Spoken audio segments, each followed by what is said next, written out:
नमस्कार बच्चों, आज हम सीबीएसई का 8वीं कक्षा चिट्ठियों की अनोखी दुनिया, जो कि अरविंद कुमार सिंह जी द्वारा रचित है। जिसके लेखक कौन है बच्चों? अरविंद कुमार सिंह जी, जिनका जन्म हुआ अप्रैल 1965 में। कब हुआ बच्चों? अप्रैल 1965 में। और कहाँ हुआ? गोंडा कुंवर गांव है और बस्ती जिला है। जिला डिस्ट्रिक्ट कौन सी है? बस्ती। और स्टेट कौन सी है? उत्तर प्रदेश। और कौन है इसके लेखक? अरविंद कुमार जी। इस लेख में वैसे तो आप लोग समझ ही गए होंगे कि चिट्ठियों का मतलब क्या है। चिट्ठियां पुराने जमाने में ही ज़्यादा प्रयोग की जाती थी। आजकल तो वैज्ञानिक युग आ गया है। आजकल तो चिट्ठियों का की जगह किस किस ने ले ली? तार ने ले ली, फैक्स ने ले ली है, और मेन तो मैसेजेस ने ले ली है। मैसेजेज, आज इंस्टाग्राम, हर जगह तो बच्चे मैसेज, फेसबुक, ये चीज़ें चल गई हैं। आजकल तो इन चीज़ों की वैल्यू कम हो गई है। फिर भी पुराना तो गोल्ड ही होता है। पुरानी चीज़ें कभी ख़त्म नहीं होती। चिट्ठियाँ व्यापारिक तौर पर सबसे ज़्यादा इस्तेमाल की जाती हैं बच्चों। तो इस लेख के द्वारा लेखक क्या बताना चाहते हैं कि कोई भी चीज़ ख़त्म नहीं हो सकती। और चिट्ठियों का ज़माना तो आज प्रतियोगिता के लायक बन गया। कहने का मतलब है कि आज तो विश्व स्तर पर प्रतियोगिताएं होती हैं। आज तो शौक हो गया है लोगों को प्रतियोगिताएं करने का, कॉम्पिटिशन्स होते हैं इसके चिट्ठी लेटर राइटिंग के। तो आज भी कितने देश, अपने देश में ही, सारे देशों में तो चिट्ठियां चलती हैं। अपने देश में, इंडिया में, भारत में 4.5 करोड़ पत्र डेली डाक में डाले जाते हैं, डेली। और जो रविंद्रनाथ और टैगोर और महात्मा गांधी की जो चिट्ठियां हैं ना, रविंद्रनाथ टैगोर की जो पहले की चिट्ठियां हैं, जब वो जिंदा थे, लाइव थे, उनको क्या बना दिया? एक बुक बना दिया गया, एक किताब बना दिया, जिसका शीर्षक कौन सा है? शीर्षक का मतलब, जिस किताब का नाम है महात्मा और कवि, इस नाम से प्रकाशित है। और पत्र जो ये आपके एग्जाम में आ सकता है बच्चों, क्या नाम है? कवि रविंद्रनाथ टैगोर और महात्मा गांधी जी की जो चिट्ठियां हैं, उस जो चिट्ठियां एक किताब में रचित हैं, उस किताब का नाम क्या है? महात्मा और कवि।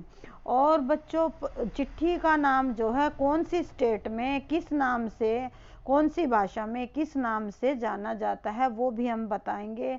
तो ये भी आ सकता है एग्जाम में। तेलुगु में क्या बोलते हैं चिट्ठी को? उत्तरम। क्या बोलते हैं? उत्तरम, संस्कृत वर्ड है वैसे।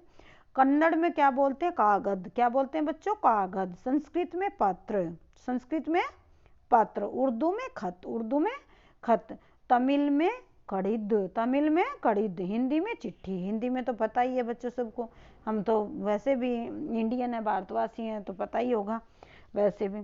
जवाहरलाल नेहरू जी ने 1953 में, 1953 में कहा था कि पहले ज़माने में एक जगह से दूसरे जगह राजा जो हैं संदेश पहुंचाते थे। किसके द्वारा? घोड़े और हाथी के द्वारा। उसके बाद क्या आया? कबूतर आया। और पहले तो क्या आया? पहले तो घोड़े और हाथी आए, उसके बाद पहिया आया। पहिए का मतलब ट्रेन से जाने लगे। फिर तार आया, तार जो स्पीड से चलता है। तार ने रेलों से भी तेज गति में संवाद पहुंचाने का सिलसिला शुरू कर दिया। आजकल तो वायरलेस है, रेडार है, टेलीफोन, आजकल तो पूछो ही मत, साइंस ने कितनी तरक्की कर ली है। और पहले तो था पत्र एक जरूरी चीज, आज क्या हो गई है? पहली शताब्दी में, पिछली शताब्दी में तो क्या थी? पत्र एक जरूरी चीज थी, आज एक कला का रूप ले लिया है। डाक व्यवस्था के सुचारू के सुधार के साथ पत्रों को सही दिशा देने के लिए विशेष प्रयास किए गए हैं। अभी क्या कर रहे हैं कि पत्र यूं के यूं अपनी वैल्यू बनाए रखें, इसलिए काफ़ी प्रयास भी किए गए हैं। और उन चीज़ों को, पत्रों को जो है स्कूल में भी लागू कर दिया गया। पता है ना बच्चों, पत्र जो है हम इंग्लिश में भी लिखते हैं और हिंदी में, इंग्लिश में लेटर बोलते हैं और पत्र हिंदी में बोलते हैं, संस्कृत में भी होते हैं, हर भाषा में अपने पत्र होते हैं। तो सब्जेक्ट में भी उसको स्थान दिया गया ताकि बच्चे इस चीज़ को भूले नहीं, क्योंकि क्या पता कब किस चीज़ की ज़रूरत पड़ जाए। भारत ही नहीं है, दुनिया के कई देश ऐसा प्रयास कर रहे हैं। और जो है विश्व स्तर पर प्रतियोगिताएं होती हैं। 16 साल से कम उम्र के बच्चों के लिए लेखन प्रतियोगिताएं, मतलब राइटिंग कॉम्पिटिशन्स होते हैं। यह सिलसिला कब से शुरू हुआ बच्चों? एक नंबर का क्वेश्चन आ सकता है, क्वेश्चन आएगा पक्का। 1972 में, 1972 में ये योजना शुरू की गई थी कि 16 साल से कम उम्र के बच्चों का लेटर राइटिंग कंपटीशन होगा। यह सही है कि खास तौर पर बड़े शहरों और महानगरों में तो अभी संचार इतने तेज हो गए हैं कि उतनी ज़रूरत नहीं पड़ती है, लेकिन फिर भी गांव में जो दूर खेतों में जंगलों में रहने वाले लोग हैं, वहाँ चूल्हे चौके के लिए मनी ऑर्डर की ज़रूरत पड़ती है, क्योंकि उनके आदमी तो बाहर कमाने चले जाते हैं और औरतें घर में चूल्हा चौका करती हैं। तो उनके पास पैसा पहुंचाता है कौन? डाकिया बाबू। डाकिया बाबू कौन होता है? जो घर घर जाकर पत्रों को पहुंचाता है। कौन पहुंचाता है बच्चों? डाकिया बाबू। ये भी आ सकता है कि चिट्ठियां कौन पहुंचाता है? डाकिया बाबू पहुंचाता है। और हमारे सैनिकों को जो बॉर्डर पे हमारे देश की रक्षा करते हैं, उनको तो उत्सुकता से अपने घर के पत्र का इंतजार रहता है, क्योंकि उसके सिवाय सिग्नल अभी भी वहाँ पूर्ण रूप से नहीं पहुँच पाते हैं। तो जो है आज भी उनको अब लेटरों का इंतजार रहता है। आज स्पीड पोस्ट से जाने लग गए, पहले तो आराम आराम से लेटर पहुंचते थे, आजकल तो स्पीड पोस्ट हो गया है। अब तो समय लगता ही नहीं है किसी भी चीज़ को पहुंचने में। पहले लोगों का एक साधन ही था जो एक चिट्ठी था, लेकिन आज और बहुत तरीके हो गए हैं इन चीज़ों को पहुंचने में। लेटर वगैरह को अपनी जानकारी देने के लिए आज बहुत से तरीके लोगों ने अपना लिए हैं। लेकिन फिर भी व्यापार का जो कार्य है, व्यापारिक कार्य है, वो किससे होता है? आज देश के ऐसे लोगों की कमी नहीं है जो अपने पुरखों की चिट्ठियों को सहेज और संजो कर विरासत के रूप में रखते हैं। कहने का मतलब है कि बहुत से लोग अपनी चिट्ठियों को, महात्मा गांधी जैसे लोगों की चिट्ठियां तो लोग जो पहले उस टाइम में महात्मा गांधी जी के पास जो चिट्ठियां भेजी जाती थी ना, सिर्फ यूं लिखते थे महात्मा गांधी भारत, तो उन्हीं के पास पहुंच जाती थी। वो पक्का इंतजार करते थे और पक्का उसका उत्तर देते थे।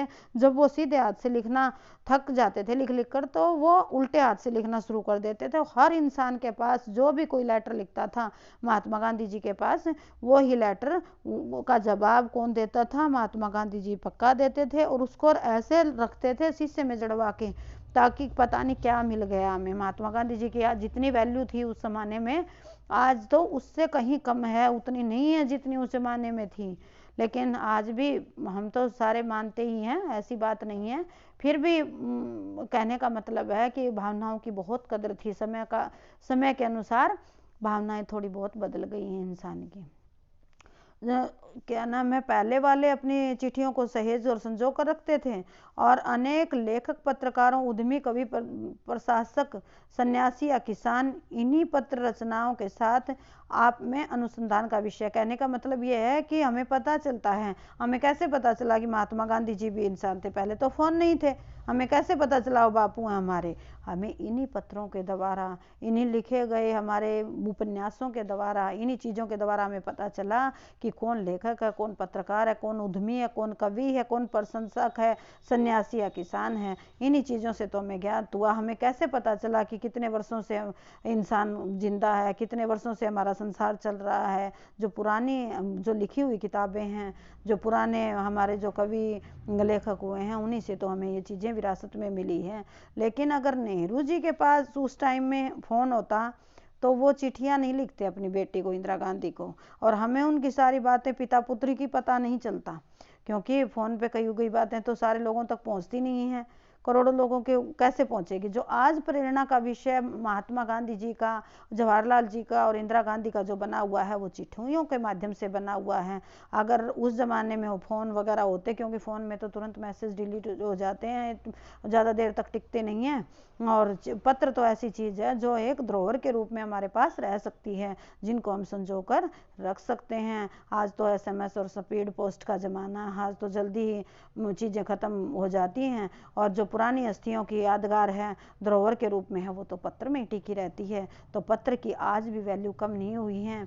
इतनी स्पीड से मैसेज हमारे पास आते हैं आजकल, उनमें से कितनों को तो सहेज कर रखना अब मुमकिन नहीं है। कहने का मतलब ये है कि आजकल तो पत्रों को सहेज कर रखना मुश्किल है, क्योंकि आज मैसेज में ही हर चीज़ हो जाती है।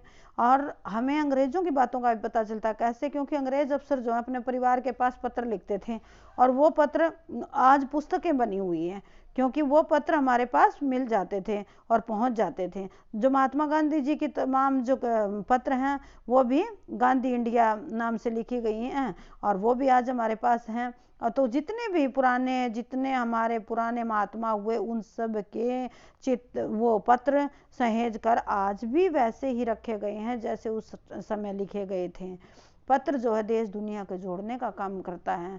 और पत्र आज भी बड़े बड़े काम वो पत्र के द्वारा ही होते हैं। ऐसा बात नहीं है कि पत्रों की वैल्यू खत्म हो गई है, आज भी पत्रों की वैल्यू उतनी ही है। आज पत्र जो हैं खत्म नहीं हुए हैं।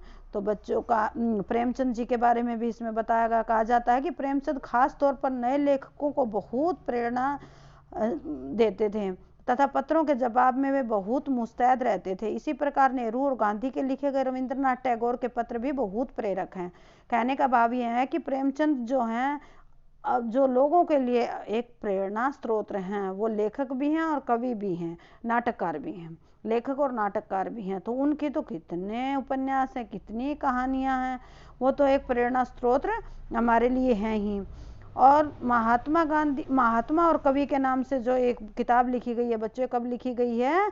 1915 से 1941 में। कब कई लेटर हैं ये, कब के पत्र हैं? 1915 से 1941 में, 1915 से 1941 में लिखे गए हैं। और पत्र व्यवहार की जो परंपरा है भारत में ही नहीं, ये मैं बार बार बता देती हूँ बच्चों, पूरे संसार में है। ये संचार के साधन जो इतने हैं, उन सबसे ज़्यादा अहमियत किसकी है?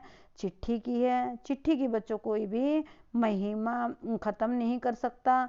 चाहे कोई समुद्र पार रहता हो, चाहे कोई दूर दराज रहता हो, चाहे कोई खेतों में रहता हो, ये जो हमारे डाकिया बाबू हैं वो करोड़ों लोगों तक अपनी सेवा डेली पहुंचाते हैं। उनके और क्या नाम है, आज भी उनके घरों में जा जाकर पहुंच उनका जो मनी आर्डर है, उनके जो पैसे हैं, उनके जो लेटर हैं, पत्र हैं, वो सारे आज भी बखूबी पहुंचाते हैं। कहने का मतलब है कि आज भी उसी तरीके से पत्र पहुंचते हैं। आज ज़माना बदल गया है लेकिन पत्रों की वैल्यू ख़त्म नहीं हुई है बच्चों। तो ये भी आ सकता है प्रश्न आपके एग्जाम में कि क्या पत्रों की वैल्यू ख़त्म हो गई है? ख़त्म नहीं हुई है, धीरे धीरे इनका चलन कम हो गया है, ये ख़त्म नहीं हुई है बच्चों।